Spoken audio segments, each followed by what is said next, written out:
What's good, everybody? Welcome back to Podcast Growth Diaries. And I say welcome back in case you've seen my intro. So if you haven't, then welcome to Podcast Growth Diaries. I'm Jocelyn, and I am here to just allow you guys to learn from my mistakes. I hope you enjoy it.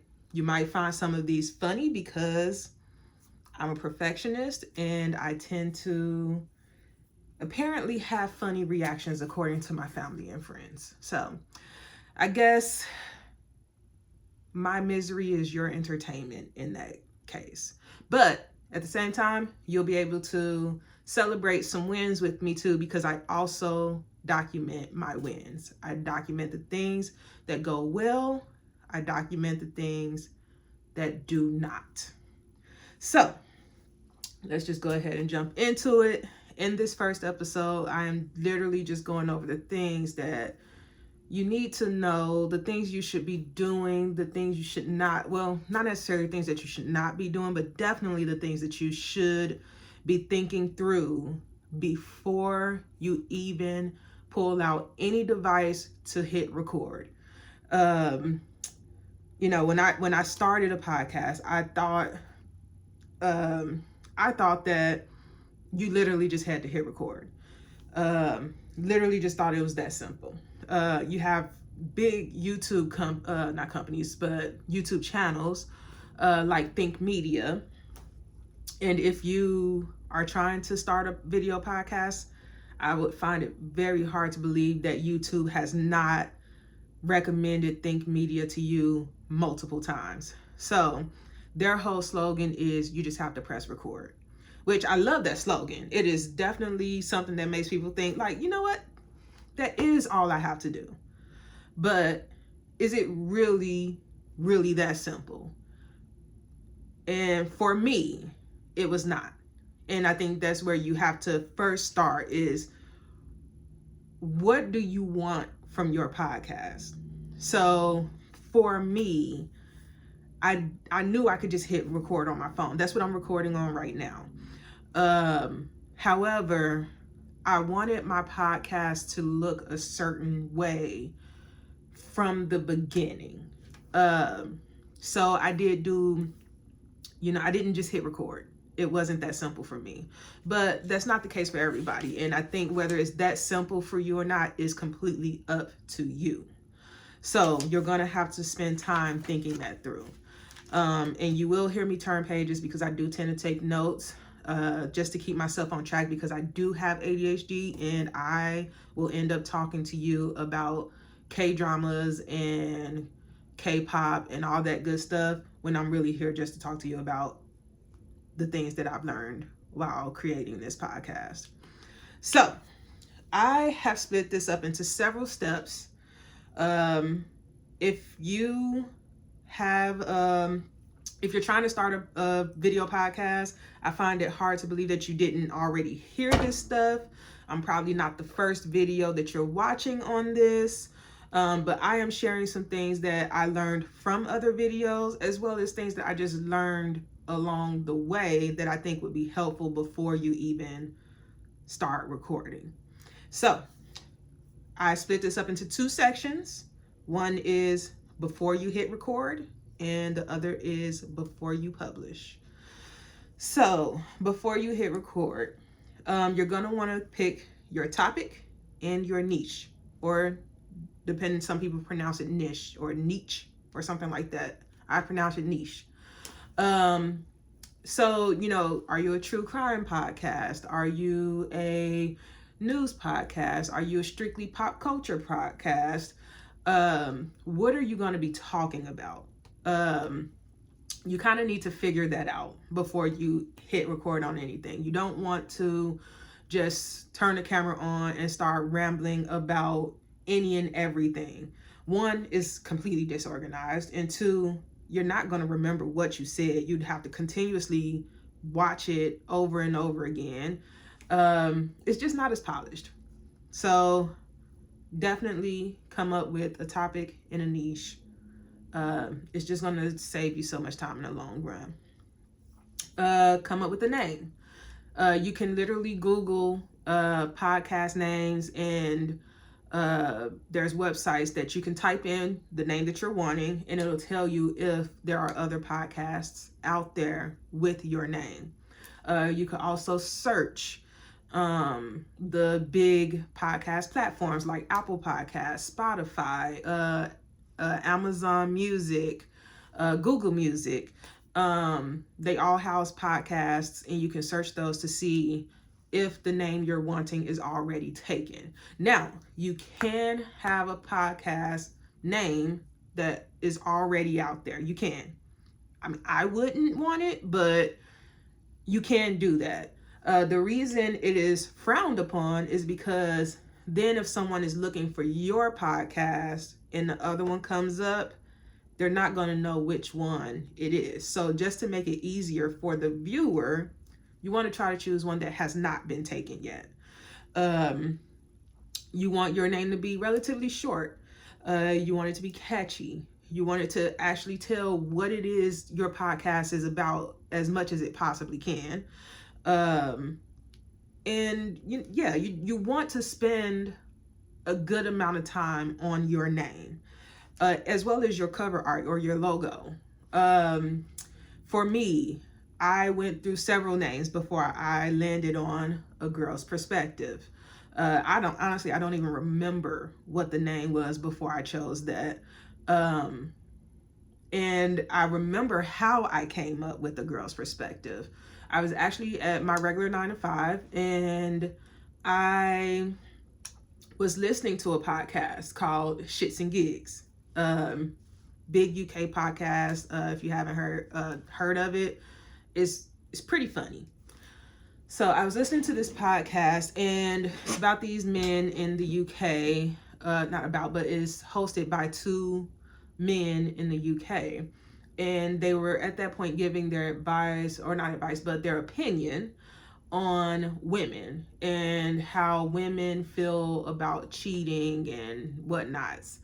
And I remember thinking, they have it all wrong. Like, it's just not the case. What they think women really care about, women, not all women, but a good chunk of women, doesn't care at all.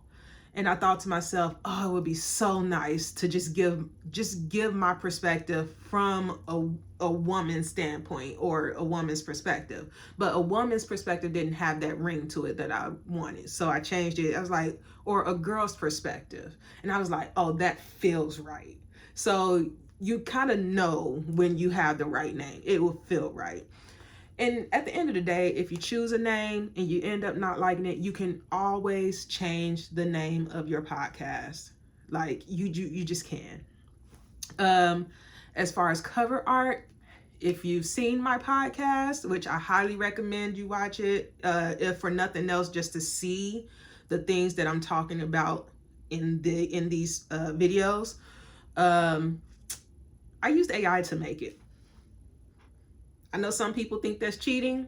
I'm not an artist, and I don't have funds to pay people to create this artwork for me. So yes, I did use AI, specifically, it was Bing's AI, image generator. And I literally just described the podcast to it in the prompts, gave it the name, told them that it was two African-American women, and just gave it basic prompts about the podcast. And that image is what it spit back out at me. I thought it was very nice. I really, really liked that image, outside of one flaw that I will not say. Maybe you'll see it, maybe you won't. Hoping you don't. And if you do, maybe not point it out. But it was good, and I really liked it. So I decided to use that as my logo. I also used AI to create my logo for my art business, Sweet Art Fluid. Both I thought were great. I don't see anything wrong with using AI to create things like that. So yes, I did use it, and I honestly would recommend it. It saves you a ton of time. Granted, you do have to do some finagling to really get AI to do what you want it to do sometimes with the prompts, but it is very helpful and saves a ton of time, energy, frustrations, all that stuff, and money. Because like I said, I'm not rich. I don't have a ton of money to just throw at a podcast. So definitely something to keep in mind. The other thing is distribution. How are you going to get this podcast out to the world? You can do that on your own by manually posting it to all the podcast platforms like Amazon, Google, Apple Podcast, Spotify, iHeartRadio, Audible. The list goes on and on and on and on and on. But why would you want to do that? It's like, that's so much work. Or you can opt to use a hosting company. Hosting companies are pretty much companies that you will have to pay a subscription for. Some of them do have free plans where you can create what's called an RSS feed, or they will create the RSS feed for you, which just it's like a website that they use to send all of your podcast information to the major, or sometimes even the smaller platforms, but mine does the major. So the major platforms, and they will upload your audio podcast whenever you post them. Video podcast, some of them will upload them to YouTube as well. I do that myself. And honestly, that was just because that was advice that was given to me. I load it I do one load every week. I will load all of my highlights as well as my episode, and I will schedule them throughout the week. So I do that through YouTube myself. The only one that I'm not a huge fan of is Spotify. With Spotify, because I don't use their analytics, what I have to do for them to get the video version on Spotify is I have to upload the audio version through my hosting company first, wait until it posts, like becomes public. Then I have to log into Spotify's free version of their analytics website or hosting site, and then upload the video file and attach it to the audio version. So it's more steps, but I really don't want to have to pay another subscription to be able to put my video version on Spotify. I just don't. And I chose to go with hosting company called Acast. I'll be honest, I literally chose that because my competitors use that. And my competitors are Shits and Gigs, The Basement Yard, You Should Know. Shits and Gigs is the biggest one. So they're the ones that uses Acast. Acast also has a really, really good track history for getting their podcasts monetized. So that played a big part in why I chose to go with them. They also have a free version. Others that also have a free version is Buzzsprout, as well as Podbean.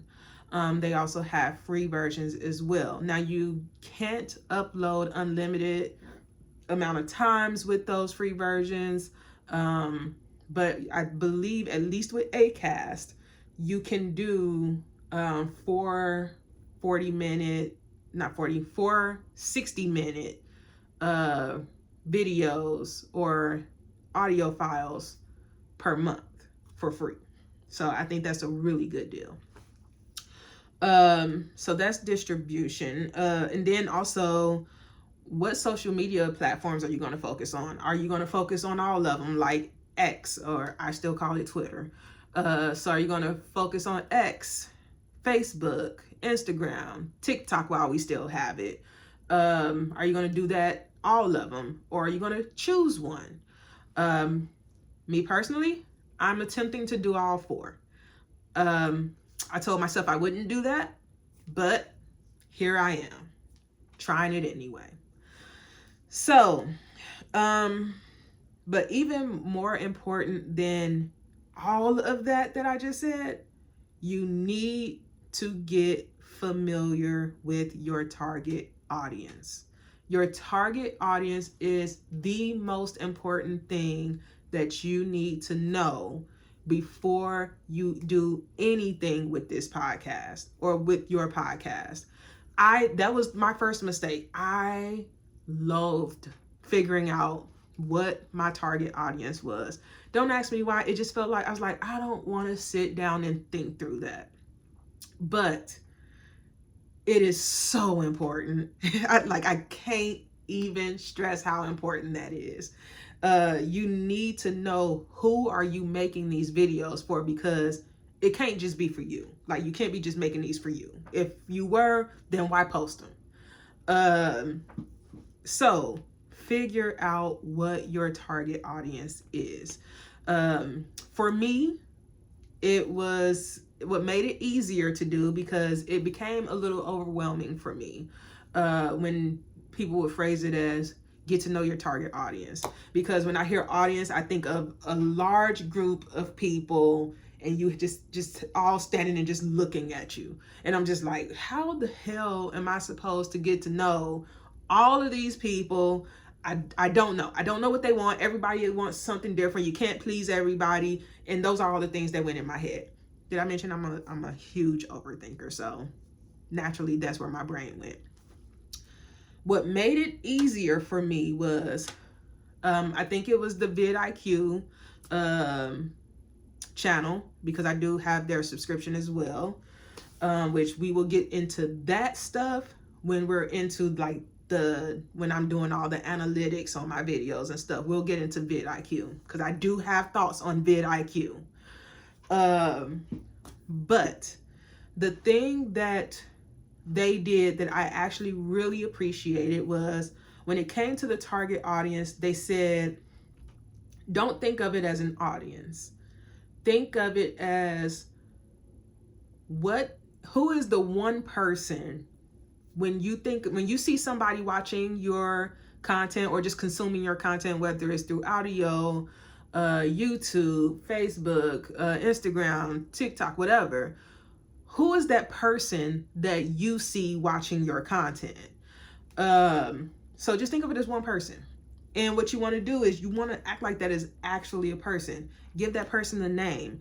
Give them an age. Give them an appearance. Are they black, white, male, female? Give them a hometown. Give them a personality. What problems do they have? Because that's going to tell you what you should be talking about, especially if you're doing like tutorials like this. For my target audience, for this, not necessarily the podcast, my target audience is people that are trying to start a video podcast on YouTube, but they can't seem to find things that will give them the information that they're looking for. Like, how do I do it? What am I looking for? What's going to happen after this podcast actually launches? That's my target audience. So you really have to spend time thinking through this stuff. What type of content do they like to consume? When do they consume their content? Because that really matters. You don't want your target audience to be online, just throwing out a number here, 9 a.m. to 12 p.m. and then you're posting at 2 p.m. Defeats the whole purpose.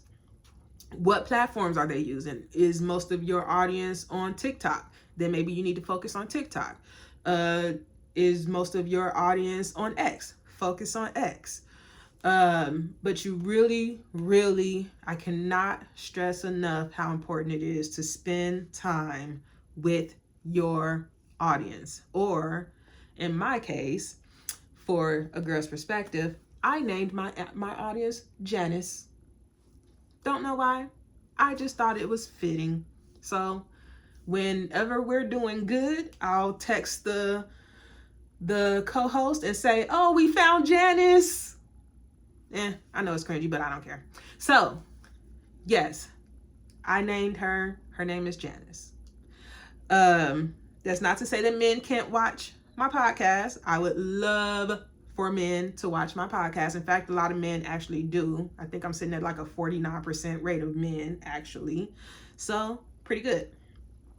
And then you want to make sure you create a schedule. Please, please, please, as quickly as you can, become organized. I am not. I am very disorganized. I wish I was more organized. I can't wait until this podcast gets monetized so that I can afford to hire an assistant. Like, I am so disorganized. But I'm working on it. So make sure you get organized. How often are you going to record? How long are your episodes going to be? When are your episodes going to post? When are your highlights going to post? Are you going to do highlights, or i.e. YouTube shorts? How many shorts are you going to do? You really have to figure all of that out as well. My recommendation for a podcast, especially a brand new one, record at least 10 episodes. You don't have to get all 10 of them edited, but at least have 10 recorded. Now, before you launch your first episode, my recommendation, have at least 5 of those episodes edited. That way you have at least a month, a little over a month of content that you can just post. That way, if you get sick, if things come up where you can't post one week, you have things in the archive that you could just be like, okay, I don't have time to record, or I just don't want to record this week, because there will be times where you're like, I just don't want to do it. Those weeks, that's when you go into the archive. You say, okay, I'm going to take archive episode number 1 and I'm going to make that episode 6. Easy peasy, right? And I say that because that is exactly what me and my co-host ran into. We were on a roll. We had 5 episodes recorded at that point, and I believe 4 of them edited. And she had a family situation come up, and we weren't able to record for 2 months. Thank God at that point we hadn't actually launched the podcast. We did have to push back the launch date, but we hadn't launched it yet. But if we had launched and we had those 10 episodes recorded and the 5 edited, we're always ahead of the game. So it wouldn't have even mattered. She would have been able to still take her time with her family, get everything situated, and I could have made sure that things were still moving. You know? Big important thing about podcasting, as well as YouTube channel, because there is overlap between a YouTube channel and a podcast. Big thing is, and I know we hear it all the time, consistency.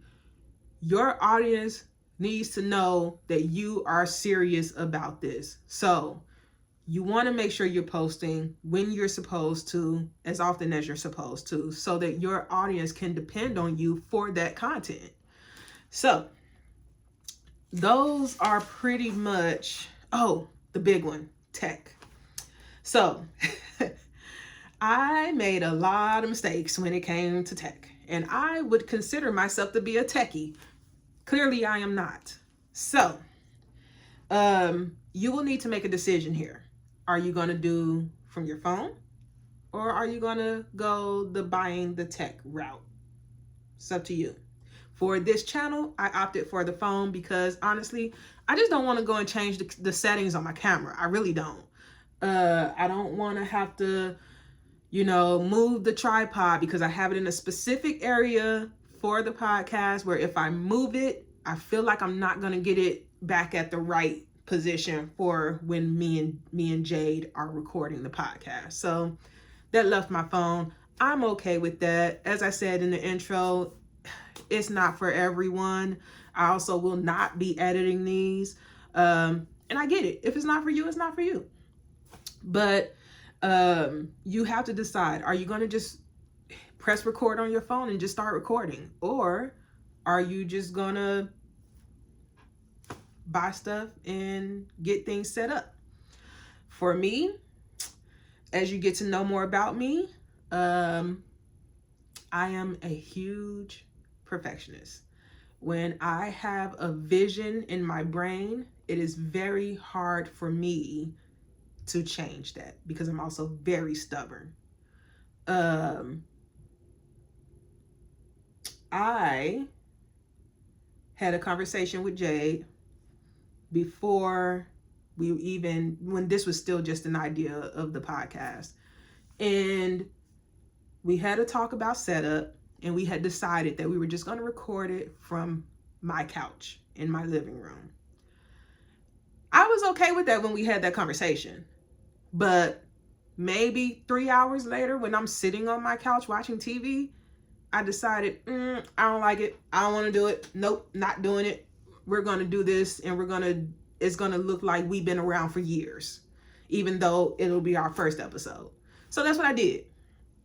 But one that has an investment in it. So if you have the funds to be able to do that, to buy the tables, the setup, which for me was a bookshelf with things on it, the chairs, the mics, the mic arms, the cameras, the headphones, memory cards. These are all things that you will need.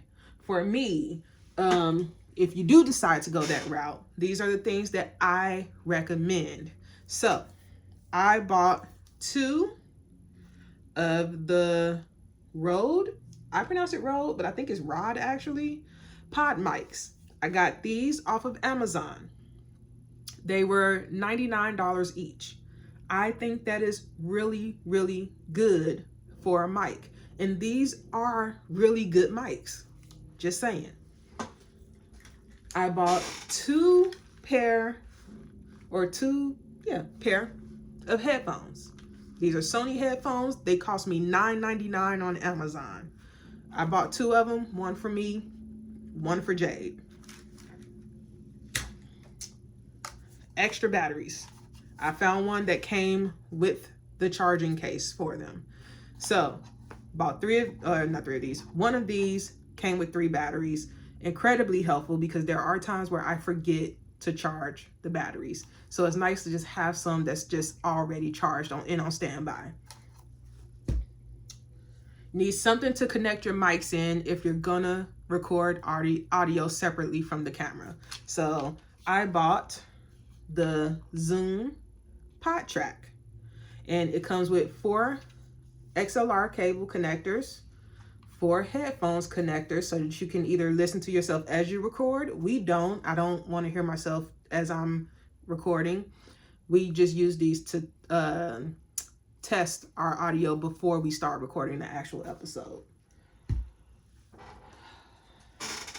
My camera.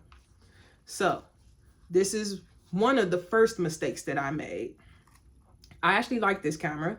It could be better, but once I'm monetized, I will upgrade the camera. I'm actually just going to plan to buy 2 more cameras, another one of these, and then another type that I need to do research into, so that we have a multicam podcast at that point. But that's like way down the line.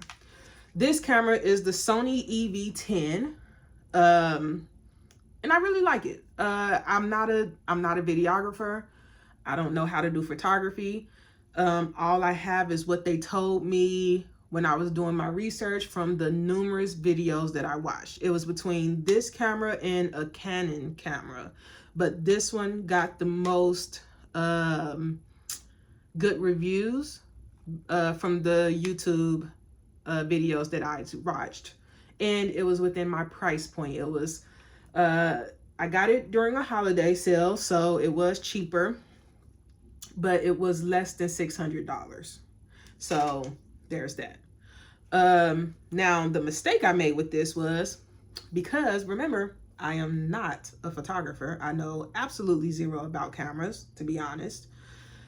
When I bought this, I had the option to buy camera plus lens or body. So please do not make the same mistake that I did. Buy a lens with the camera. When I saw that, my brain said, cameras come with lenses, so why would I need to buy one? So I didn't. And then I get the camera and I turn it on and I start looking through this display, and it was just blurry. Couldn't see a thing. I was like, oh my God, did they send me a defective camera? Like, is it broken? Went on the good old interwebs, and it said, no, idiot, you need a lens in order to be able to see through it. It doesn't come with one. And I was like, oh, okay. I didn't know, but now I do. Second mistake I made was with the lens. I did not buy a lens that would capture the entire set of the podcast.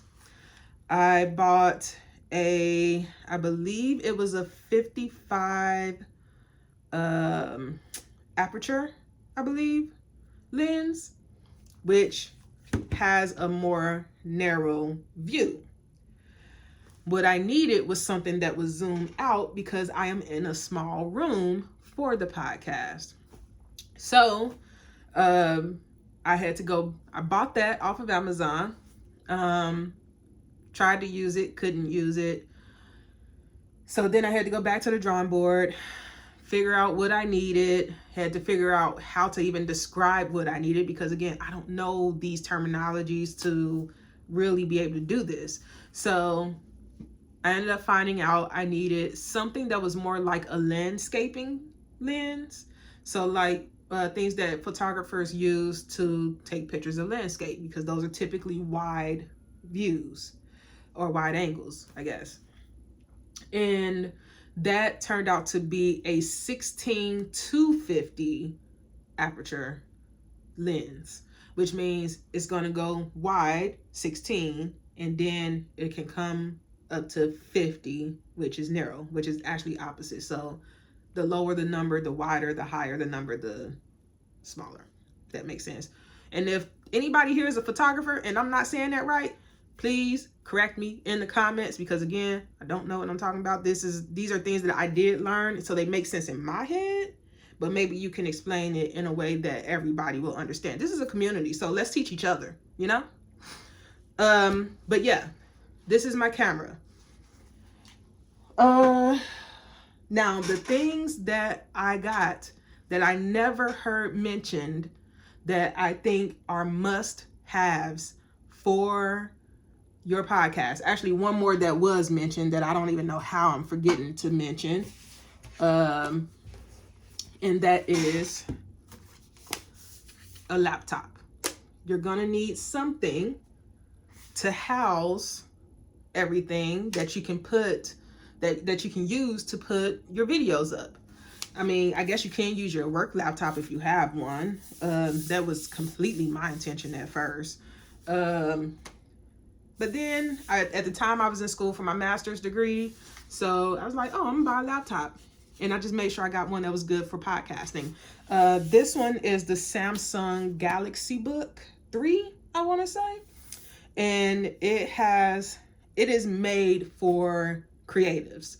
So that's one of the main reasons that I purchased it, is because one of the things it advertised it as to me was for creating videos and things like that.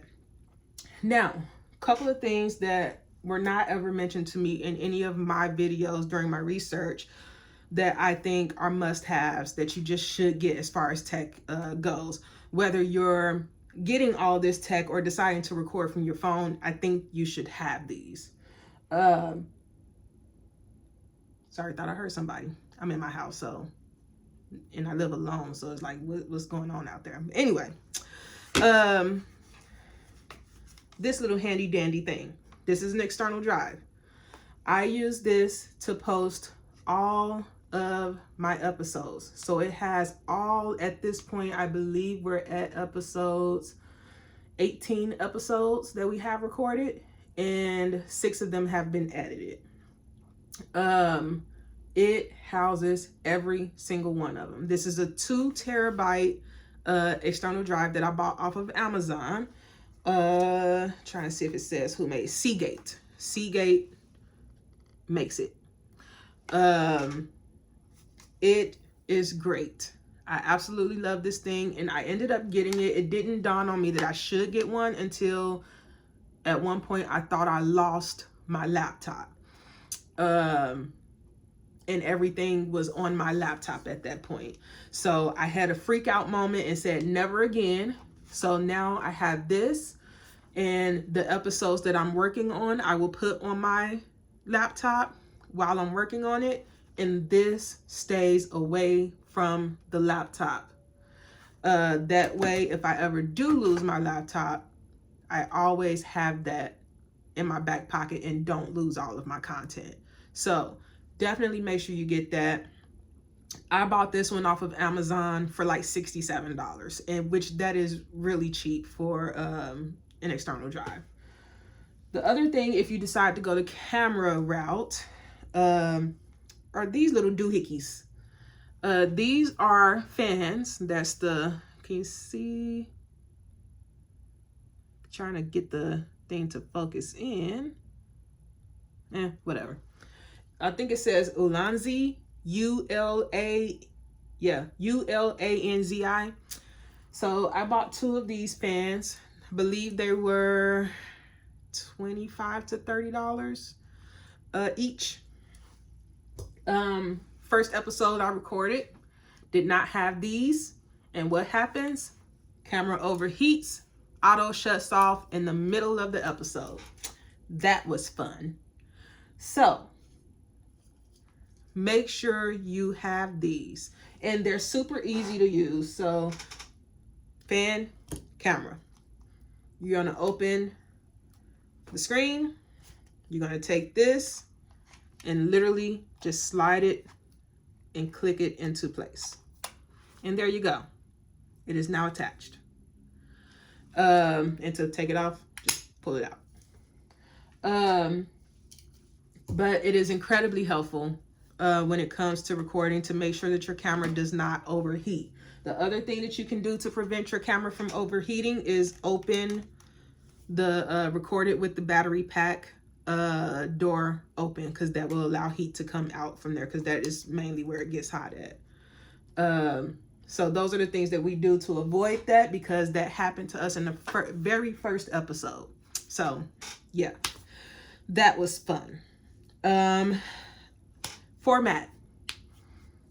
What format are you going to do your podcast in? I didn't want to do a solo one. Sorry. I think no one wants to sit and just hear me rant about random pop culture things. I just don't. But if that's for you, it's for you. So, or you can go the co-host route, which is what I decided to do with my friend Jade. You know, that was feedback that we used to work in pharmacy together. That was feedback we always got was, oh my God, you guys are so funny. The conversations you have are absolutely unhinged. So yeah, we decided to just take that and start a podcast with it. And conversations are unhinged. Hopefully it doesn't get us canceled. We never know. So you got solo versus co-host. You have in-person versus remote. Maybe I'm just the old soul or old person in general, because I guess I am getting up there in age, but I'm still an in-person type of person. I prefer in-person connections. I did not want my host to be a remote person. I didn't even want to begin to think of how to record a remote podcast. I thought it was hard enough with an in-person one. I can only imagine how to be with a remote one. But who knows? Maybe it would be easier. You never know. But those are the things you have to think about, as well as guests, no guests. What you thinking? For us, we don't want guests. We know we will at some point, maybe next year, 2 years from now, some point. Right now, no guests for us, but it might make sense for your podcast. That's where you have to think through what makes sense for you. And then the other thing that no one really said was, know your why. Why are you starting a podcast? Why do you want to do this? Or why do you need to do this? you should like it. You should really like it. It can't just be for the money potential, which there is a lot, and I mean it, a lot of potential to make really good money with podcasting. But please don't do it solely for that, because it's a lot of work. And at times, as somebody that has now released a few episodes, it can be discouraging sometimes. So if you don't understand why it is you're doing it, it's gonna be hard for you to continue to do it. So please have that conversation with yourself. Write it down in a journal or something. Why are you doing it? Why do you want to do it? How much does this mean to you? Please do that before you do anything. Now, that was everything before you hit record. Now, what about when you, before you publish it? So, really not much to do before you publish, other than main thing is recording it. Now's the time where you need to plan out your episode. How often are you guys, if it's just you, I guess plan it out when you can. If it's a co-host thing, how often are you guys going to be meeting to discuss what are you going to talk about for these episodes? How are you going to do your research for your topics? Because even though they might be something that you guys are all interested in, or that you might already know some things about, you still need to do some research into what it is you're going to be talking about. So, plan that out. When are these planning sessions going to happen? Even for solo podcasts, you still need to be a little more organized. That's all a part of that scheduling section that I talked about earlier.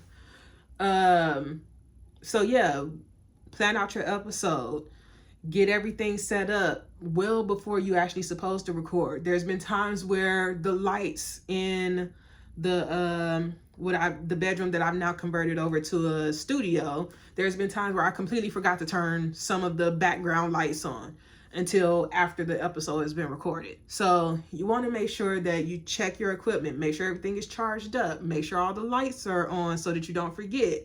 So that literally all you have to do is just sit down and hit record at that point. The best advice I can give you at this point is embrace mistakes. You are going to make mistakes. Embrace it, know that it's going to happen, and be patient with yourself. You are human, right? I mean, I know they say we got aliens out there now, so maybe you are one of them. But I'm going to assume that you're human. And we are all people that make mistakes. If you're human, you make mistakes. But yeah, the first one I made was forgetting I'd never bought the fans for the camera, and camera shut off on me in the middle of the first episode. And I really thought that we were going to have to trash that episode, but luckily I found an editor on Fiverr, and he saved the day, and I now work with that editor quite a bit. But yeah, just when it comes to recording, however you decide you want to record, whether it's on your phone or on a camera, at this point, after you get your episode planned, it is just as simple as hitting record and start talking. Now, editing. It's again a you decision. If you already know how to edit your own videos. Don't outsource it unless you just want to, and have the money to, because editing is not cheap at all, at all. For that first episode of A Girl's Perspective, I paid a little over $450 US to have that one episode edited. Now, I will say, I do think that was worth the money, because not only did I get the edited video podcast, I also got the edited audio podcast, as well as three shorts or highlights to use as shorts.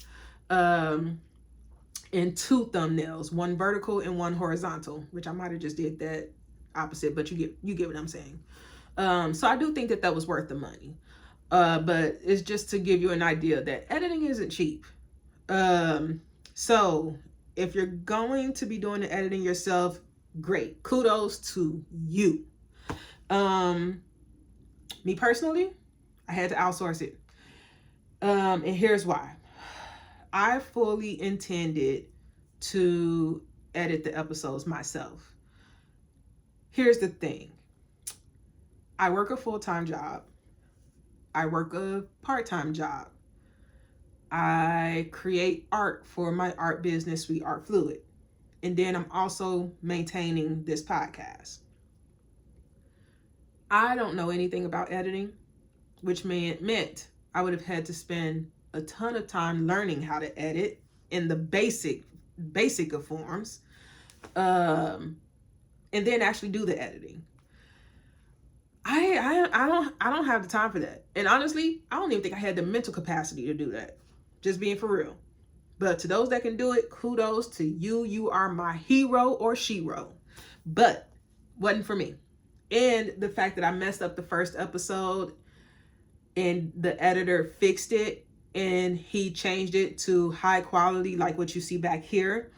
I thought it would be a bad move on my part to take it from the first episode being such good quality to every episode after that being such low quality, because I clearly don't know what the editor with experience knows.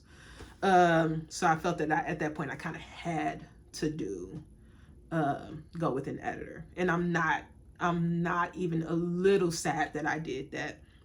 By doing that, I saved myself so much time. So if you choose to go the editor route, Fiverr is a great website to find editors as well as people to make thumbnails if that's all you want them to make as well. Upwork, I've never used Upwork, but I've heard that it's also a good source to find freelance work. And then also use your resources. If you know somebody that knows how to edit, offer them like just a few bucks or something just to edit it. Find a college student to help you do it. I even considered that to, because I had heard that some podcasters, before they got a following and monetized, they brought in like interns, because most interns don't make any, well, not most, but some interns still don't make money while they're doing their internship. So yeah, have a college student as an intern and have them do it, because a podcast is a business. So even if you pay them, write it off. I mean, that's the other thing. All of these expenses, these are write-offs, because a girl's perspective, while it's not the business, it is under my business, Sweetheart Creations. So all of this is write-offs for taxes. So make sure you keep that stuff organized as well. I didn't do a good job of it, and I'm gonna regret that as soon as January hits, and I know it. But anywho, that's a mistake I'm gonna have to deal with later. Publishing and promoting. Now, if you did everything you were supposed to do beforehand, you already know how you're going to publish it. You already know how you're going to promote it. You know what platforms you're going to be promoting it on, whether it's X or what's the new one that's Blue Sky, I think it is. TikTok, but apparently we're not going to have TikTok in a minute. So maybe not TikTok, Instagram, Facebook, whatever it is. If you did that research in the beginning, like I suggested, at this point, you already know when you're going to be posting, how often you're going to be posting, and where you're going to be posting. So this is the point where you post. You have your edited episodes. The only difference here is when it comes to YouTube and podcasting. This is the main difference between a YouTube channel and a podcast. So if you're anything like me, I thought a podcast was just a YouTube channel. It is not. A podcast is a playlist on YouTube. So I have a Girls Perspective podcast YouTube channel, and then I have a Girls Perspective podcast playlist. I didn't have to create a Girls Perspective podcast channel. In fact, the channel name prior to becoming a Girls Perspective was just called Sweetheart Creations LLC, because I wanted all of my podcasts under Sweetheart Creations LLC. So the channel was Sweetheart Creations LLC, and I had a Girls Perspective podcast playlist. So that's kind of the difference. You can have a podcast under a playlist that doesn't share the same name as that podcast. I opted to change that because I realized that on YouTube you can do branded, you can use branded information while it didn't have to necessarily have that name. And when you searched a Girl's Perspective, it wasn't pulling up the playlist. It was looking for a channel. So I decided to update the channel to also be a Girl's Perspective. So just keep that in your back pocket. At the very minimum, regardless of what channel you're putting your podcast on, you need to create the YouTube podcast playlist.